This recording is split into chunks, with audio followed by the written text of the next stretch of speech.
கடந்த நிகழ்ச்சியிலே நாம் அப்போஸ்தலர் 7ஆம் அதிகாரத்தை சிந்திக்க துவங்கினோம்.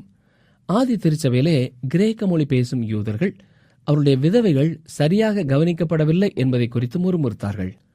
எனவே அன்றாட விசாரணையை பொறுப்படுத்தி செய்ய பரிசுத்த ஆவியின் நிறைவு பெற்றவர்களும் திருச்சபையிலே நற்சாட்சி பெற்றவர்களும் விசுவாசத்திலே உறுதியானவர்களுமாகிய 7 பேரை தெரிந்தெடுத்து அந்த பணி ஒப்படைக்கப்பட்டது.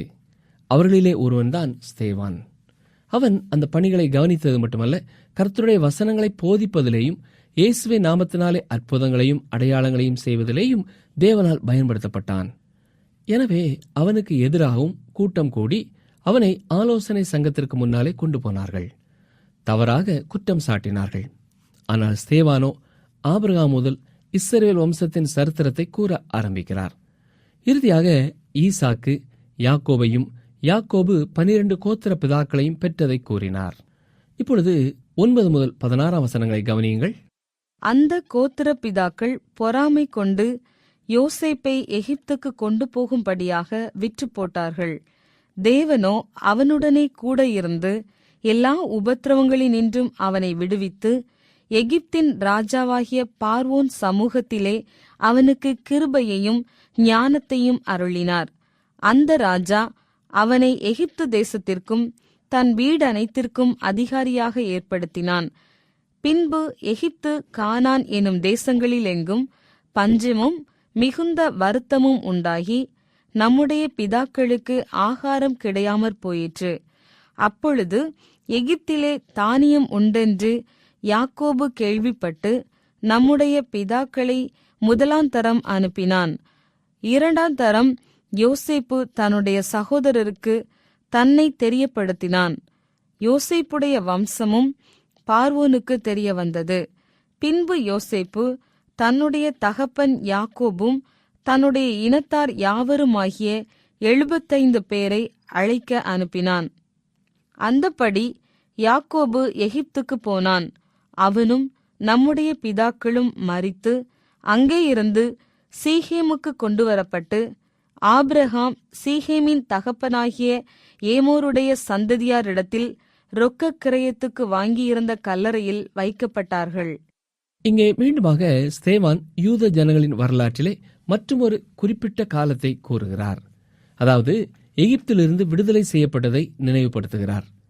மோசேயை கர்த்தர் விடுதலை வீரராக பயன்படுத்தினார்.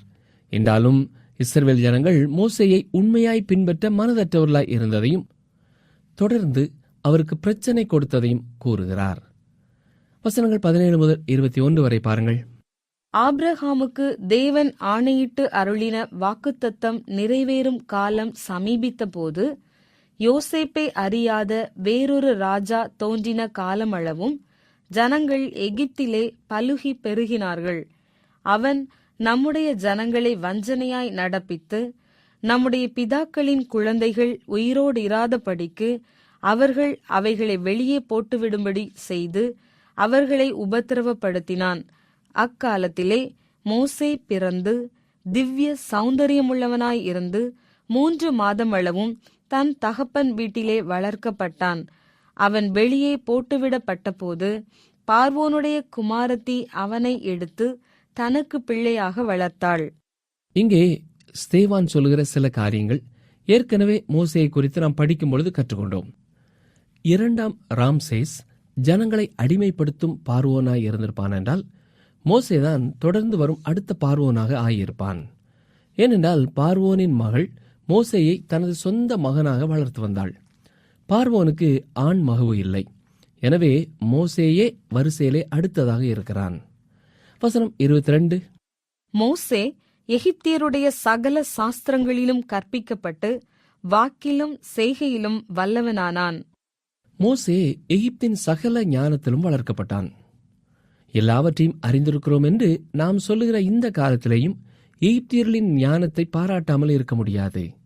அநேக நேரங்களிலே எகிப்தியர்கள் செய்த பல காரியங்களுக்கு அவர்களுக்கு கொடுக்கப்பட வேண்டிய கனத்தையும் புகழையும் நாம் கொடுக்கிறதில்லை.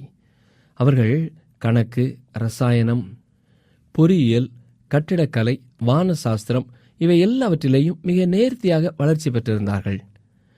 பிரமிடுகளை பாருங்கள். அங்கே காணப்படுகிற வண்ணங்களை கவனியுங்கள். எத்தனையோ 100 ஆண்டுகளாக அந்த வண்ணங்கள் மாறாமல் இருக்கிறது. அது மட்டுமல்ல, மரித்த சரீரத்தை நீண்ட காலமாய் பக்குவப்படுத்துவது எப்படி என்பதை அவர்கள் அறிந்திருந்தார்கள். சூரியனுக்கும் பூமிக்கும் இடையிலே உள்ள தூரத்தை கணக்கிட்டிருந்தார்கள். அருமையானவர்களே, அவர்கள் வளர்ச்சி அடைந்தவர்கள், நாகரிகமற்றவர்கள் என்று அவர்களை நாம் சொல்லவே முடியாது. அந்த நாளுக்குரிய எல்லா வாய்ப்புகளையும் மோசே பெற்றிருந்தான். எனவே எகிப்தியர்களின் சகல ஞானத்திலும் தேர்ச்சி பெற்றிருந்தான். அவன் குறிப்பிடத்தக்க ஒரு மனிதனாய் இருந்திருந்தாலும் தேவனுடைய ஜனங்களை விடுதலை செய்ய ஆயத்தமாகவில்லை. தேவனுடைய ஜனங்களை வழிநடத்த இவ்வுலகத்தின் சகல ஞானமும் போதாது. இந்த உலகத்தில் உள்ள சகல ஞானமும் ஒரு மனிதனுக்கு இருந்தாலும் அது கர்த்தருடைய வார்த்தையை புரிந்து கொள்ள அவனுக்கு போதாது. அது மிக கடினமானதாயிருக்கும். ஏன்? இயற்கையான மனிதன் ஆவிக்குரிய காரியங்களை பெற்றுக்கொள்ள முடியாது. அவனை பொறுத்த மட்டும் இப்படிப்பட்ட காரியங்கள் பைத்தியமானவைகளாகவே தோன்றும். 1 கொரிந்தியர் 2:14 பாருங்கள். ஜென்ம சுபாவமான மனுஷனோ தேவனுடைய ஆவிக்குரியவைகளை ஏற்றுக்கொள்ளான். அவைகள் அவனுக்கு பைத்தியமாக தோன்றும். அவைகள் ஆவிக்கேற்ற பிரகாரமாய் ஆராய்ந்து நிதானிக்கப்படுகிறவைகளானதால் அவைகளை அறியவும் மாட்டான். இவ்வாறாக அந்நாட்களின் சகல ஞானத்தையும் மோசே பெற்றிருந்தாலும் தேவனுடைய ஜனங்களை விடுதலைக்கு நேராய் வழிநடத்த மோசே ஆயத்தமாகவில்லை. எனவே 40 ஆண்டுகள் எகிப்திலே அவன் பயிற்சி பெற்ற பின்னர் தேவன் அவனை வனாந்தரத்திலே கொண்டு வைத்தார். அங்கேதான் அவனுக்கு தேவன் பீடி பட்டம் கொடுத்தார். அதாவது back side of the desert என்று சொல்லலாம். அது மட்டுமல்ல, அவனை ஒரு விடுதலை வீரனாகவும் ஆயத்தப்படுத்தினார். அப்போஸ்தலர் 7:23-25 வரை கவனியுங்கள். அவனுக்கு 40 வயதான போது இஸ்ரவேல் புத்திரராகிய தன்னுடைய சகோதரரை கண்டு சந்திக்கும்படி அவனுடைய இருதயத்தில் எண்ணம் உண்டாயிற்று. அப்பொழுது அவர்களில் ஒருவன் அநியாயமாய் நடத்தப்படுகிறதை அவன் கண்டு அவனுக்கு துணை நின்று எகிப்தியனை வெட்டி துன்பப்பட்டவனுக்கு நியாயம் செய்தான். தன்னுடைய கையினாலே தேவன் தங்களுக்கு ரட்சிப்பை தருவார் என்பதை தன்னுடைய சகோதரர் அறிந்து கொள்வார்கள் என்று அவன் நினைத்தான். அவர்களோ அதை அறியவில்லை. மிகச் சிறப்பானது என்று சொல்ல முடியாத ஒரு காரியத்தை மோசே செய்தான். தன்னுடைய சகோதரனை விடுதலை செய்ய முற்பட்டான். ஆனால் அதை அவர்கள் புரிந்து கொள்ளவில்லை. சொல்ல போனால் மோசேயினாலும் அதை புரிந்து கொள்ள முடியவில்லை.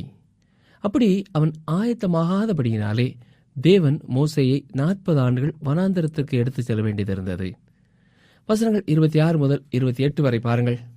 மறுநாளிலே சண்டை பண்ணி கொண்டிருக்கிற 2 பேருக்கு அவன் எதிர்ப்பட்டு, மனுஷரே, நீங்கள் சகோதரராய் இருக்கிறீர்கள், ஒருவருக்கொருவர் அநியாயம் செய்கிறது என்ன என்று அவர்களை சமாதானப்படுத்தும்படி பேசினான். பிறனுக்கு அநியாயம் செய்தவன் அவனை பிடித்து தள்ளி, எங்கள் மேல் அதிகாரியாகவும் நியாயாதிபதியாகவும் உன்னை ஏற்படுத்தினவன் யார்? நேற்று நீ அந்த எகிப்தியனை கொன்றது போல என்னையும் கொன்று போட மனதாயிருக்கிறாயோ என்றான்.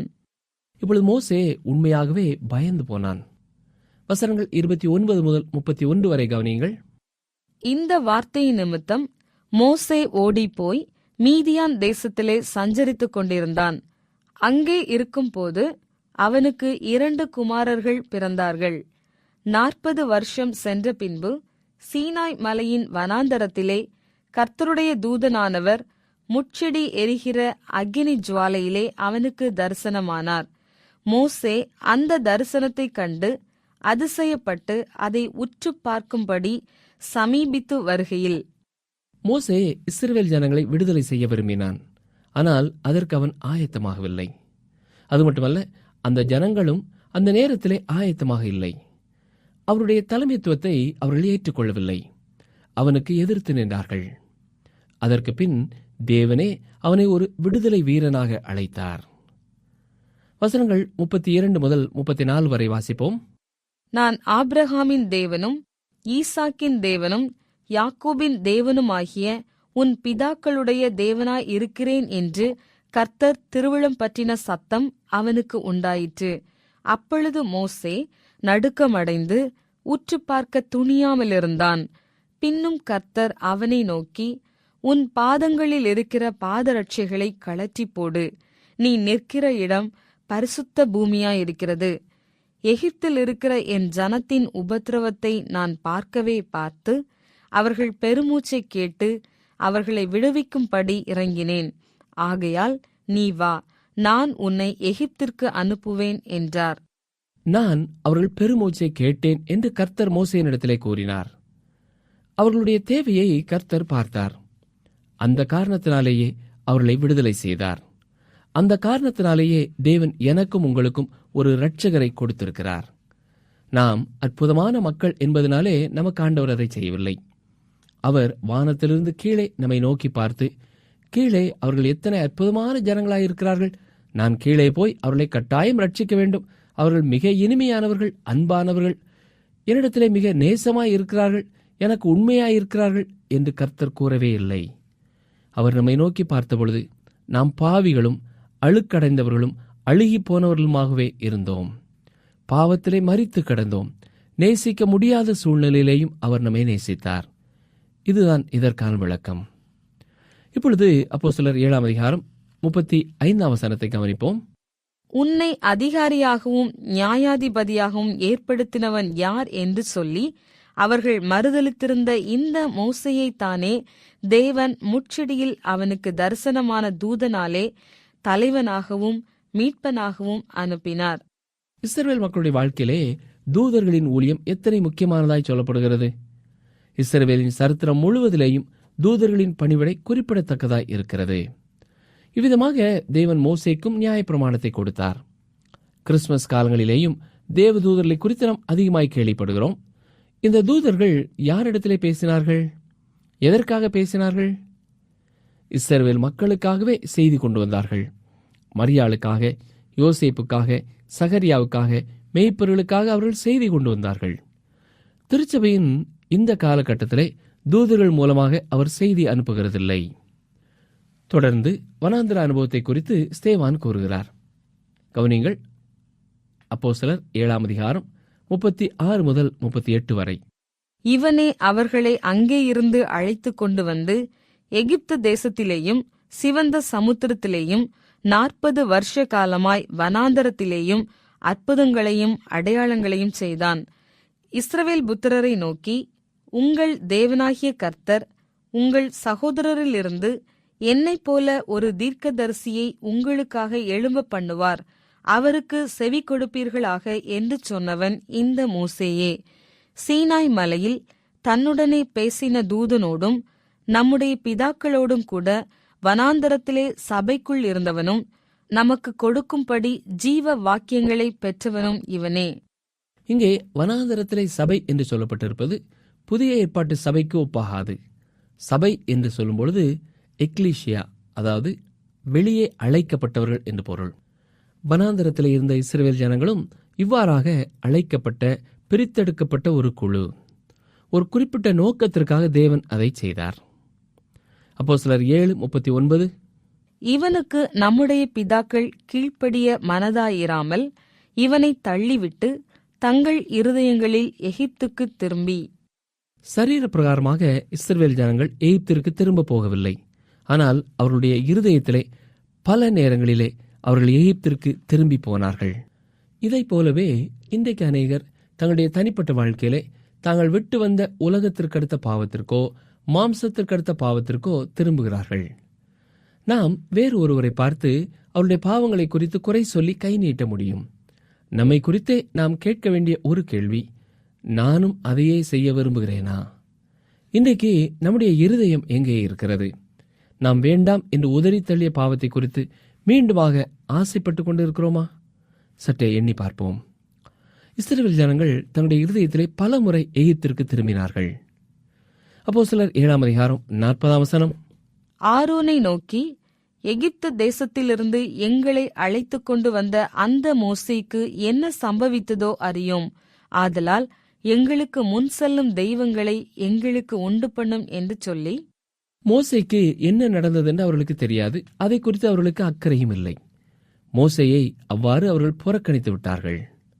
வசனம் 41, அந்நாட்களில் ஒரு கன்றுக்குட்டியை உண்டு பண்ணி அந்த விக்கிரகத்திற்கு பலியிட்டு தங்கள் கையின் கிரியைகளில் களி கூர்ந்தார்கள். இங்கே ஸ்தேவான் எதை சொல்ல விளைகிறார் என்றால், இஸ்ரேல் மக்கள் எப்பொழுதுமே கலகக்காரர்கள் என்பதை சுட்டிக்காட்டுகிறார். அப்போஸ்தலர் 7ஆம் அதிகாரம் 42ஆம் வசனம், அப்பொழுது தேவன் அவர்களை விட்டு விலகி வான சேனைக்கு ஆராதனை செய்ய அவர்களை ஒப்புக்கொடுத்தார். அதை குறித்து இஸ்ரவேல் வம்சத்தாரே, நீங்கள் வனாந்தரத்தில் இருந்த 40 வருஷம் வரையில் காணிக்கைகளையும் பலிகளையும் எனக்கு செலுத்தினீர்களோ என்றும். ஆம், அவர்கள் விக்கிரக ஆராதனைக்குள்ளே திரும்ப போய்விட்டார்கள்.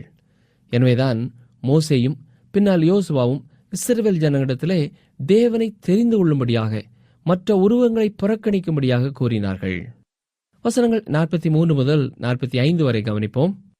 பணிந்து கொள்ளும்படி நீங்கள் உண்டாக்கின சொரூபங்களாகிய மோளேகினுடைய கூடாரத்தையும் உங்கள் தேவனாகிய ரெம்பான் என்னும் நட்சத்திர சொரூபத்தையும் சுமந்தீர்களே. ஆகையால் உங்களை பாபிலோனுக்கு அப்புறத்திலே குடிபோக பண்ணுவேன் என்றும் தீர்க்கதரிசிகளின் புஸ்தகத்தில் எழுதியிருக்கிறதே. மேலும் நீ பார்த்த மாதிரியின்படியே சாட்சியின் கூடாரத்தை உண்டு பண்ணுவாயாக என்று மோசேயுடனே பேசினவர் கட்டளையிட்ட பிரகாரமாக அந்த கூடாரம் வனாந்தரத்திலே நம்முடைய பிதாக்களோடு இருந்தது. மேலும் யோசுவாவுடனே கூட நம்முடைய பிதாக்கள் அதை பெற்றுக்கொண்டு தேவன் அவர்களுக்கு முன்பாக துரத்திவிட்ட புறஜாதிகளுடைய தேசத்தை அவர்கள் கட்டிக்கொள்ளுகையில் அதை அந்த தேசத்தில் கொண்டு வந்து தாவீதின் நாள் வரைக்கும் வைத்திருந்தார்கள். அருமையானவர்களே, யோசுவா என்னும் எபிரேய பெயரின் கிரேக்க மொழிபெயர்ப்பு தான் இயேசு. வசனம் 46. இவன் தேவனிடத்தில் தயவு பெற்றபடியினால் யாக்கோபின் தேவனுக்கு ஒரு வாசஸ்தலத்தை தான் கட்ட வேண்டுமென்று விண்ணப்பம் பண்ணினான். கவனித்தீர்களா? தேவனுக்கு ஒரு வாசஸ்தலத்தை கட்ட எண்ணியது தாவீதுதான். சாலமோன் தான் அதை கட்டினாலும் முதலாவது இந்த எண்ணம் தாவீதுக்குத்தான் வந்திருந்தது. வசனங்கள் 47 முதல் 50 வரை பார்ப்போம். சாலமோனோ அவருக்கு ஆலயத்தை கட்டினான். ஆகிலும் உன்னதமானவர் கைகளினால் செய்யப்பட்ட ஆலயங்களில் வாசமாயிரார். வானம் எனக்கு சிங்காசனமும் பூமி எனக்கு பாதப்படியுமாய் இருக்கிறது. எனக்காக நீங்கள் எப்படிப்பட்ட வீட்டை கட்டுவீர்கள்? நான் தங்கி இருக்கத்தக்க ஸ்தலம் எது? இவைகள் எல்லாவற்றையும் என்னுடைய கரம் உண்டாக்கவில்லையா என்று கர்த்தர் உரைக்கிறார் என்று தீர்க்கதரிசி சொல்லியிருக்கிறானே. சரீர பிரகாரமாக அவர்கள் விருத்த சேதனம் செய்யப்பட்டிருந்தார்கள். ஆனால் அவருடைய இருதயத்திலும் அவருடைய காதுகளிலேயும் விருத்த சேதனம் பெறவில்லை. எப்படி அவர்களுடைய முன்னோர்கள் தேவனுடைய சத்தத்திற்கு செவி கொடுக்கவில்லையோ அதுபோலவே இவர்களும் தேவனுடைய சத்தத்திற்கு செவி கொடுக்கவில்லை. கவனித்தீர்களா? இந்த செய்தி மிக உன்னதமான ஒரு செய்தி. எகிப்திலே தேவன் அவர்களை விடுதலை செய்ததை அவர்களுக்கு ஞாபகப்படுத்தினார். மோசேயை விடுதலை வீரராக தெரிந்து கொண்டாலும் மோசேக்கு கீழ்ப்படியவும் அவர்கள் மறுத்துவிட்டார்கள். வனாந்தரத்திலேயும் தேவனுக்கு விரோதமாக பலமுறை கலகம் பண்ணினார்கள். இதன் உச்சகட்டமாகத்தான் பொன் கன்றுக்குட்டியை செய்தார்கள். விக்கிரக ஆராதனையான இந்த கொள்ளை நோயானது கானானிலே வாழ்ந்த காலத்திலேயும் அவர்களை தொடர்ந்தது. விளைவாக அவர்கள் பாபிலோனுக்கு அடிமைகளாக சென்றார்கள். ஸ்தேவான் இங்கே யோசுவாவோடு கூட நிறுத்திக் கொள்கிறார். யோசுவாதான் ஜனங்களை கானானுக்குள்ளே கொண்டு வந்தவர். இயேசுவே பரலோகத்திற்கான வழியை ஆயத்தப்படுத்தினவர். ஸ்தேவான் சொல்லும் மற்றொரு குற்றச்சாட்டு என்ன? தூதருடைய ஊழியத்தின் மூலமாக இயற்கைக்கு அப்பாற்பட்ட முறையிலே அவர்களுக்கு தேவன் தமது கற்பனைகளை கொடுத்திருந்தாலும் அதற்கும் அவர்கள் கீழ்ப்படியவில்லை. ஒருவேளை இயேசுவின் பிறப்பை குறித்து தூதர்கள் மூலமாக அறிவிக்கப்பட்டதை இவர்களும் கேள்விப்பட்டிருப்பார்கள். ஆனாலும் அவர்கள் வெளியரங்கமாகவே அவரை காட்டிக் கொடுப்பவராகவும் கொலை செய்தவர்களாகவுமே இருந்தார்கள். தொடர்ந்து அங்கே என்ன நடக்கிறது பாருங்கள். அப்போஸ்தலர் 7ஆம் அதிகாரம் 54ஆம் வசனம். இவைகளை அவர்கள் கேட்டபொழுது மூர்க்கமடைந்து அவனை பார்த்து பல்லை கடித்தார்கள். அவர்கள் செய்த காரியங்களை சொல்லும் பொழுது ஸ்தேவான் மேலே அவர்களுக்கு எவ்வளவு கோபம், எவ்வளவு பகை. வசனம் 55. அவன் பரிசுத்த ஆவியினாலே நிறைந்தவனாய் வானத்தை அண்ணாந்து பார்த்து தேவனுடைய மகிமையையும் தேவனுடைய வலது பார்சத்தில் இயேசுவானவர் நிற்கிறதையும் கண்டு. தேவன் ஆவியாய் இருக்கிறார் என்றால் அவருக்கு எப்படி ஒரு வலது பாரசம் இருக்க முடியும்? வலது பாரசம் என்று சொல்லும் பொழுது முக்கியத்துவத்தை குறிக்கிறது. தேவன் இயேசு கிறிஸ்துவுக்கு கொடுத்திருக்கிற வாக்கு அவரை மகிமைப்படுத்துவார் என்று கூறியிருக்கிறார். எல்லா நாமத்திற்கும் மேலான நாமத்தை கொடுத்திருக்கிறார். ஆம், இயேசு கிறிஸ்து உயர்த்தப்பட்டவர். அவர் தேவனுடைய வலது பாரசத்திலே இருக்கிறார். எபிரேயர் 1 வசனத்திலே பார்ப்போம் என்றால், இவர் அவருடைய மகிமையின் பிரகாசமும் அவருடைய தன்மையின் சொரூபமுமாயிருந்து சர்வத்தையும் தம்முடைய வல்லமையுள்ள வசனத்தினாலே தாங்குகிறவராய் என்று பார்க்கிறோம். இறுதியாக பார்த்தால், உன்னதத்திலுள்ள மகத்துவமானவருடைய வலது பார்சத்திலே உட்கார்ந்தார் என்றும் வாசிக்கிறோம். அவர் வலது பார்சத்திலே உட்கார்ந்தார் என்று சொல்லும் பொழுது அவர் பணியை நிறைவேற்றி முடித்தார். நம்முடைய மீட்பிற்கான பணி செய்து முடிக்கப்பட்டு விட்டது. இவ்வாறு கூறுவதனாலே அவர் நமக்காக இன்றைக்கு செயல்படுவது முடிந்து விட்டது என்று சொல்ல முடியாது. இப்பொழுது அவர் எழுந்து நின்று முதல் இரத்த சாட்சியை வரவேற்க ஆயத்தமாகிறார். அப்போஸ்தலர் 7 முதல் 58 வசனம் வரை கவனிப்போம். அதோ வானங்கள் திறந்திருக்கிறதையும் மனுஷகுமாரன் தேவனுடைய வலது பார்சத்தில் நிற்கிறதையும் காண்கிறேன் என்றான். அப்பொழுது அவர்கள் உரத்த சத்தமாய் கூக்குரலிட்டு தங்கள் காதுகளை அடைத்துக் கொண்டு ஒருமனப்பட்டு அவன் மேல் பாய்ந்து அவனை நகரத்திற்கு புறம்பே தள்ளி அவனை கல்லெறிந்தார்கள். சாட்சிக்காரர் தங்கள் வஸ்திரங்களை கழற்றி சவுல் என்னப்பட்ட ஒரு வாலிபனுடைய பாதத்தின் அருகே வைத்தார்கள். இந்த 2 இளைஞர்களும் ஸ்தேவானும் தரிசு பட்டணத்து சவுலும் முதல் முறையாக சேர்ந்து நிற்கிறார்கள். இந்த ஒரே ஒரு நேரத்திலே தான் அவர்கள் 2 பேரும் சேர்ந்திருந்தார்கள். இதுவே கடைசி நேரமும் கூட. இப்பொழுது அவர்கள் பகைஞராயிருக்கிறார்கள். சிலுவையின் எதிரெதிர்புறம் நிற்கிறார்கள். வசனங்கள் 59, 60. அப்பொழுது கர்த்தராகிய இயேசுவே, என் ஆவியை ஏற்றுக்கொள்ளும் என்று ஸ்தேவான் தொழுது கொள்ளுகையில் அவனை கல்லெறிந்தார்கள். அவனோ முழங்காற்படியிட்டு, ஆண்டவரே, இவர்கள் மேல் இந்த பாவத்தை சுமத்தாதிரும் என்று மிகுந்த சத்தமிட்டுச் சொன்னான். இப்படிச் சொல்லி நித்திரை அடைந்தான். ஸ்தேவான் நித்திரை அடைந்து விட்டான். எடுத்துக்கொள்ளப்படுதலுக்கு காத்திருக்கும்படியாக அவனுடைய சரீரம் நித்திரையாயிருக்கிறது. அவனை சந்திப்பதற்காக எழுந்து நின்ற கிறிஸ்துவின் பிரசனத்திற்குள்ளே ஸ்தேவான் கடந்து செல்கிறார். தேவனோடு கூட இருக்கும்படியாய் கடந்து சென்ற முதல் இரத்த சாட்சி ஸ்தேவான்.